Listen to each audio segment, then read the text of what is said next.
नमस्कार, मैं हूं आपके साथ पूर्वी राय और आप देख रहे हैं रीडर्स फर्स्ट न्यूज। रायगढ़ की नामचीन डेंटिस्ट और कॉस्मेटोलॉजिस्ट डॉक्टर स्नेहा चेतवानी समाज सेवा के क्षेत्र में भी अपना एक अलग मुकाम बना चुकी हैं। बिलासपुर से प्रारंभिक शिक्षा प्राप्त स्नेहा ने राजनांदगांव के डेंटल कॉलेज से ग्रेजुएशन किया और दिल्ली से कॉस्मेटोलॉजी में डिप्लोमा। पिछले एक दशक से भी अधिक समय से रायगढ़ वासियों को अपनी सेवाएं दे रही डॉक्टर स्नेहा बचपन से ही अध्यात्म और समाज सेवा की ओर प्रवृत्त रही हैं। यह संस्कार उन्हें अपने माता पिता से विरासत में प्राप्त हुआ और संयोग से विवाह उपरांत ससुर ने भी स्नेहा को इस क्षेत्र में अपने प्रयास जारी रखने के लिए प्रोत्साहन और मार्गदर्शन दिया। पिछले एक दशक से विभिन्न सामाजिक संस्थाओं से जुड़ी रही स्नेहा आज लॉयंस क्लब रायगढ़ प्राइड की प्रेसिडेंट है। उनके नेतृत्व में क्लब ने जनसेवा की नई ऊंचाइयों को छुआ है। क्लब के सदस्यों की संख्या और कार्यक्षेत्र का दायरा स्नेहा के अथक प्रयासों से काफी बड़ा है। अलग अलग अवसरों पर स्वास्थ्य के प्रति जागरूकता अभियान और ट्रेनिंग प्रोग्राम के द्वारा उन्होंने आमजन को आपात स्थिति में क्रिटिकल केसेस को प्राथमिक उपचार देने के बारे में अमूल्य जानकारी दी। वंचित वर्ग के छात्र छात्राओं को अध्ययन सामग्री और पौष्टिक आहार का वितरण क्लब के माध्यम से संचालित किया जाता रहा है। ब्लड डोनेशन कैंप के माध्यम से रक्तदान का अभियान डॉक्टर स्नेहा चेतवानी सतत चला रही हैं। ऐसे ही वातावरण में पली बड़ी डॉक्टर स्नेहा चेतवानी इन्हीं संस्कारों को मूर्त रूप देकर अपने मानव होने का ऋण चुका रही हैं। रीडर्स फर्स्ट ने उनके योगदान को रेखांकित करने का एक लघु प्रयास करते हुए उनसे एक अंतरंग भेंट वार्ता की। पेश है इसके प्रमुख अंश। आज रूबरू कार्यक्रम में हमारे साथ नगर की प्रख्यात डेंटिस्ट एंड कॉस्मेटोलॉजिस्ट, साथ में ही सोशल वर्क करने वाली डॉक्टर स्नेहा चेतवानी हैं। इनसे हम कई बार मिल भी चुके हैं और आप तक हम पहुंच भी चुके हैं इन्हें लेकर। आज इनसे हम इनके अंतरंग जिंदगी के बारे में कुछ बातें करते हैं और चर्चा करते हैं इनके सोशल लाइफ की। मैडम, हमारे चैनल में आपका बहुत बहुत स्वागत है। हमारे दर्शकों को सबसे पहले अपनी फैमिली बैकग्राउंड और एजुकेशन के बारे में बताएं। नमस्कार, रीडर फर्स्ट के सभी दर्शकों को मेरा नमस्कार और बहुत बहुत धन्यवाद रीडर फर्स्ट की टीम का, जो आज यहाँ पे मेरे इंटरव्यू के लिए मेरे क्लिनिक में आए हैं। और सबसे पहले अपने बारे में तो बस यही बोलना चाहूँगी कि मैं छत्तीसगढ़ से ही बिलोंग करती हूँ, यहीं मेरा बर्थ हुआ है।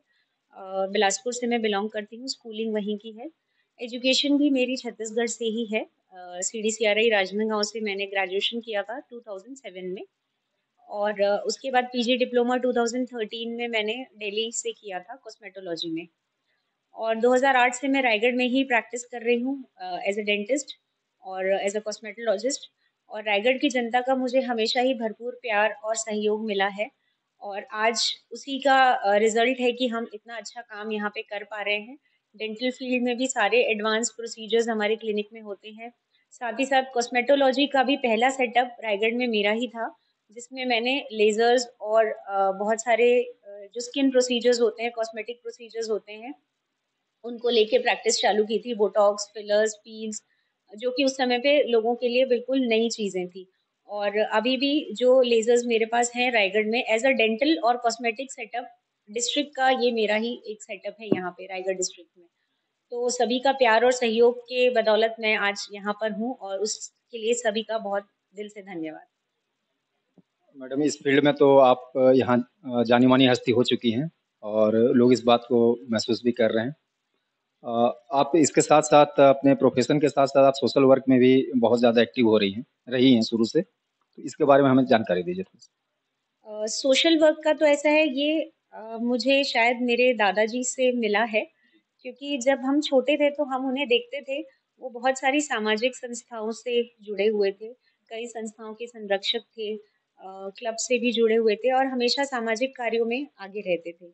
उसी तरीके से मेरे जो ससुर जी थे डॉक्टर चेतवानी, पत्थलगांव में एक उनका नाम था। वो भी कभी किसी की भी मदद करने से कभी पीछे नहीं हटते थे। यदि उनके पास कोई किसी भी तरीके की हेल्प के लिए जाता था तो वो कभी मना नहीं करते थे। तो मैं चाहती कि उनकी लेगेसी आगे चलती रहे, तो उसी को लेके मैं सामाजिक संस्थाओं से जुड़ी हुई हूँ। लायंस क्लब से जो मैं जुड़ा हुआ है हमारा, ये पिछले 8-10 साल से है। 2011-12 में हमने लायंस ज्वाइन किया था, फिर इंटरनेशनल से लायंस के बंद होने के बाद लायंस में वो कन्वर्ट हो गया। तो अभी प्रेजेंटली मैं लायंस क्लब रायगढ़ प्राइड की एज अ प्रेसिडेंट हम वर्क कर रही हूँ। मैम, इस फील्ड में आपने अभी तक क्या क्या किया है? एक शब्दों में पूछूं तो आपकी अचीवमेंट्स क्या रही, उपलब्धियां क्या रही? 2022 जुलाई में मैंने लायंस क्लब रायगढ़ प्राइड की प्रेसिडेंटशिप ली थी और 2022 जुलाई से लेके अभी जनवरी तक हमने बहुत सारे काम किए हैं। लेकिन हमारा मेजर फोकस जो है हेल्थ और एजुकेशन और फिटनेस को लेके रहा है। हेल्थ पे हमने बहुत सारा काम किया है, जिसमें डायबिटीज पे सबसे ज्यादा वर्क हुआ है। डायबिटीज स्क्रीनिंग हुई है करीब 2 से 4,000 पेशेंट्स की। बोन मैरो डेंसिटी टेस्ट हुआ है। डायबिटीज को लेके अवेयरनेस प्रोग्राम्स हमने चलाए थे, जिसमें इंस्टाग्राम पे लाइव सेशन एक्सपर्ट के साथ। और हमारे पास हमारे क्लब में बहुत एक खुशी की बात है कि डॉक्टर्स की एक पूरी टीम है, जिसमें physiotherapist, dental experts, physicians, Ayurvedic doctor सभी जुड़े हुए हैं मेरे साथ। तो उन सब ने मिलकर डायबिटीज के अवेयरनेस प्रोग्राम को बहुत आगे बढ़ाया था वर्ल्ड डायबिटीज डे पे, जो कि 14 नवंबर पे आता है। तो उसमें हमने एक शॉर्ट वीडियोस बनाए थे, सभी डॉक्टर्स ने 10 वीडियोस बनाए थे। वो 10 वीडियोस हर जगह सोशल मीडिया पे सर्कुलेट हुए हैं, क्योंकि आज सोशल मीडिया का ही जमाना है। पहले वो लेटर्स निकलते थे, पैम्पलेट्स निकलते थे, लेकिन अब हम सारी चीजें डिजिटलाइज करने की कोशिश कर रहे हैं। तो वो भी वर्क हमने डिजिटल मार्केट के थ्रू किया और वो वीडियोस ओवरऑल सर्कुलेट हुए, तो उससे अवेयरनेस का जो दायरा है वो काफी बढ़ गया। उसके बाद डायबिटीज स्क्रीनिंग तो की ही हमने अपने क्लिनिक में। हर संडे फ्री डायबिटीज कैंप रखा था, जिसमें सभी पेशेंट्स का फ्री डायबिटीज चेकअप होता था, जितने भी पेशेंट्स क्लिनिक में आते थे हर संडे को। और उसके बाद हेल्थ पे लेके हमने एक प्रोग्राम और किया था, जिसे बेसिक लाइफ सपोर्ट ट्रेनिंग कहते हैं। बेसिक लाइफ सपोर्ट ट्रेनिंग इसलिए होती है कि आज जैसे कि सिचुएशन ऐसी हो गई है कि कहीं पे भी इमरजेंसी सिचुएशन कभी भी आ सकती है। किसी किसी का एक्सीडेंट हो गया, कहीं आग लग गई, किसी को सडन हार्ट अटैक आ गया। तो उस कंडीशन में आम लोगों को भी ये अवेयरनेस होनी चाहिए कि उस पेशेंट की उस क्रिटिकल 3-4 मिनट में जब तक उसे हम एक मेडिकल हेल्प पहुंचाएं, तब तक हम उसकी क्या मदद कर सकते हैं, उसे किस तरीके से मैनेज कर सकते हैं। तो लाइफ सेवर प्रोग्राम है और ये हर किसी को आना चाहिए, सिर्फ मेडिकल स्टाफ को ही नहीं, एक कॉमन पर्सन को भी आना चाहिए। तो उसके लिए हमने अपेक्स हॉस्पिटल के साथ मिलके एक प्रोग्राम कराया था, और जिसमें मेडिकल कॉलेज के एनेस्थीसिया डिपार्टमेंट की पूरी टीम वहाँ पे मौजूद थी, और डॉक्टर निधि असाटी ने ये प्रोग्राम ऑर्गेनाइज किया था, उनके गाइडेंस में हुआ था। उसमें हमने पूरा पावर पॉइंट प्रेजेंटेशन दिया कि कैसे आपको किसी को प्रिवेंट करना है, और जो डमीज होते हैं, जो मैनिक्विन्स होते हैं, उन पे डेमो भी दिया कि सीपीआर कैसे दिया जा सकता है, और कैसे आप माउथ टू माउथ रेस्पिरेशन दे सकते हैं, जो कि अब कोविड के बाद बैन हो गया, तो उसके बारे में हमने ज्यादा नहीं बताया। लेकिन क्या साइंस आप देख सकते हो और सीपीआर कैसे दे सकते हो, और क्या क्या चीजें आप कर सकते हो उस पेशेंट के साथ, ताकि उसको हॉस्पिटल पहुंचते तक वो जिंदा रह सके, सरवाइव कर सके। उसके बाद जैसे हम जानते हैं कि फिजिकल हेल्थ के साथ साथ मेंटल हेल्थ को भी स्वस्थ रखना बहुत जरूरी है। मेंटल हेल्थ अगर हमारी सही रहेगी तो हम अपने परिवार में, अपने समाज में बहुत अच्छे से अपनी एफिशिएंसी, काम करने की एफिशिएंसी को बढ़ा सकते हैं। लेकिन हम कई बार ये जानते ही नहीं कि हम मेंटल हेल्थ हमारी सही नहीं है, हम स्ट्रेस में हैं, ये हम पहचान ही नहीं पाते हैं। तो उसको लेके भी हमने एक सेशन कराया था, एक पूरा होल डे का एक स्ट्रेस मैनेजमेंट पे वर्कशॉप किया था, जो कि रायगढ़ मेंटल हेल्थ डिपार्टमेंट के साथ मिलकर किया था। और उसमें रायगढ़ की जो सीएमओ है वो भी उस प्रोग्राम में उपस्थित रही थी, उनके सामने ही सारा वो वर्कशॉप हुआ था। उसमें हमने पहले तो यहाँ वहां से चालू किया कि आप अपने स्ट्रेस को कैसे पहचानेंगे। हम जानते ही नहीं कि हम स्ट्रेस में हैं, तो स्ट्रेस कैसे होता है पहले तो उसके बारे में जानकारी दी गई, फिर उसको कैसे मैनेज करना है उसके बारे में जानकारी दी गई। और अगर आप खुद से नहीं कर सकते तो आपको कहाँ हेल्प मिल सकती है, आपको कौन हेल्प कर सकता है, वो हमने वो पूरा एक होल डे का वर्कशॉप किया था। तो फिजिकल और मेंटल हेल्थ दोनों पे हमारा फोकस रहा है। और ये स्ट्रेस मैनेजमेंट का वर्कशॉप बिल्कुल फ्री ऑफ कॉस्ट था, जिसमें कोई भी किसी भी मेंबर से कोई भी चार्ज हमने नहीं लिया था, क्योंकि ये मेंटल हेल्थ डिपार्टमेंट की तरफ से भी था वो प्रोग्राम। उसके बाद हेल्थ के साथ साथ हमारा फोकस एजुकेशन पे रहा, अवेयरनेस पे रहा। अवेयरनेस में फिटनेस को लेकर अवेयरनेस, डाइट को लेकर अवेयरनेस, और एजुकेशन में जो बच्चे हैं, कई स्कूली बच्चे हैं जिनको बहुत सारी चीजों की नीड रहती है। किसी के पास जैसे तपस्विनी स्कूल है, जहाँ के बच्चे जो स्कूल से पास आउट होके चले गए हैं, दूसरे दूसरे स्कूलों में पढ़ रहे हैं, लेकिन उनको कई चीजों की नीड है, उनके माँ पेरेंट्स उतने सक्षम नहीं है कि वो मेंटेन कर पाए, अफोर्ड कर पाए। तो उन बच्चों को जिन चीजों की जरूरत थी वो हमारे क्लब के मेंबर्स ने अपनी तरफ से, क्लब फंड से नहीं, अपने पर्सनल फंड से उन्होंने दिया है। और उसके साथ साथ और कोतरा रोड में एक स्कूल है जहाँ पे बच्चों को कई चीजों की नीड थी, तो वो भी क्लब मेंबर्स ने प्रोवाइड कराई है। तो ये बोलना चाहूंगी कि क्लब जब एक रहता है तो मेरे अकेले का वर्क नहीं है, ये पूरा टीम वर्क रहता है।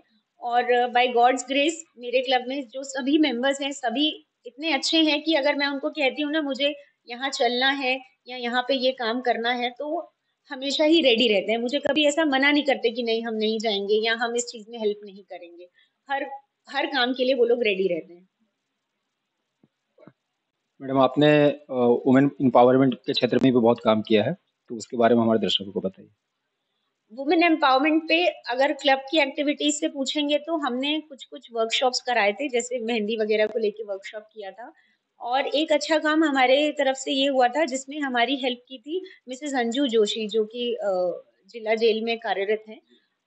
उन्होंने हमें बताया कि जिला जेल में जो महिला बंदी हैं वो कुछ करना चाहती हैं, तो जन्माष्टमी के अवसर पे हमेशा ही यहाँ प्रसाद का वितरण होता है। हर क्लब की तरफ से स्टॉल लगता है, प्रसाद वितरण होता है, लेकिन वो प्रसाद वितरित करने के लिए दोनों की आवश्यकता होती है।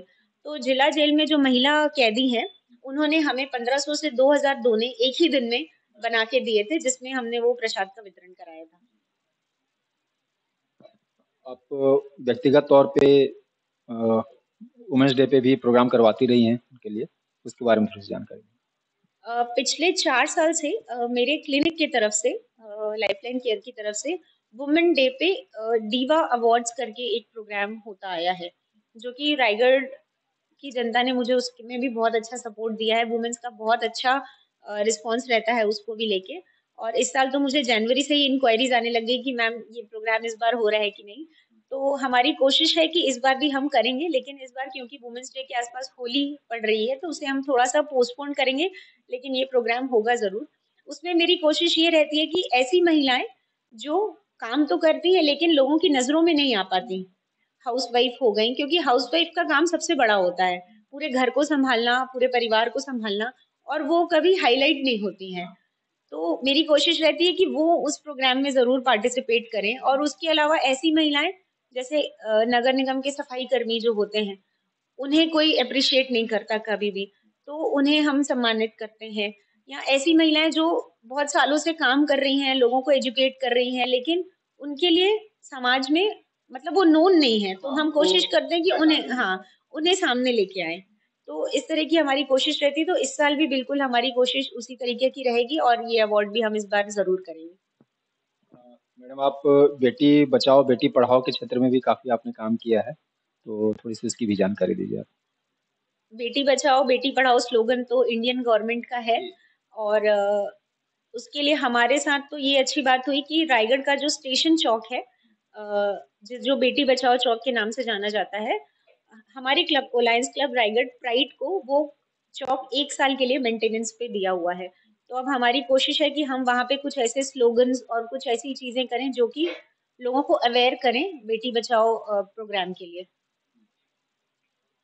इसके अलावा आपके माने फ्यूचर के लिए क्या प्लान्स हैं जिसमें आप इस क्षेत्र में काम करना चाहेंगे, थोड़ा सी उनकी जानकारी। अभी फ्यूचर में मेरा मेजर फोकस तो हेल्थ और एजुकेशन को लेके ही रहेगा। और बच्चों को हेल्थ की तरफ जागरूक करने के लिए, फिजिकल और मेंटल हेल्थ की तरफ जागरूक करने के लिए आने वाले समय में जो गर्मी की छुट्टियां बच्चों की लगने वाली हैं उसमें हम ऐसा कुछ प्लान कर रहे हैं कि बच्चों के लिए एक समर कैंप हम कराएंगे, जिसमें उन्हें योगा और डांस और फिजिकल एक्टिविटीज, उसके साथ साथ मेडिटेशन, स्पिरिचुअल जो प्रोसेस होते हैं जो कि जनरली आजकल बच्चे नहीं करते हैं, इन्वॉल्व नहीं होना चाहते, तो उन्हें फन तरीके से कैसे उनको उस चीज में थोड़ा सा लाया जाए। क्योंकि अगर आप मेडिटेशन और ये चीजों के साथ जुड़ते हैं तो आपका पॉजिटिव लेवल जो होता है, एनर्जी का जो पॉजिटिव लेवल होता है वो बढ़ जाता है और आप हर क्षेत्र में एफिशिएंटली वर्क कर पाते हैं। तो हम चाहते हैं कि बच्चे छोटी एज से ही थोड़ा सा इन चीजों से जुड़ाव रखें। तो वो समर कैंप हमारा करने का प्लान है, जो हम बच्चों को योगा के साथ साथ मेडिटेशन, डांस, ड्राइंग और उनकी जो भी स्किल्स हैं उसको और उभारने की कोशिश करेंगे। ये थी डॉक्टर स्नेहा चेतवानी।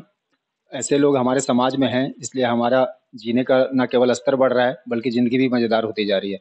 मैडम, आपको हमारे समय देने के लिए बहुत बहुत धन्यवाद। Thank you very much.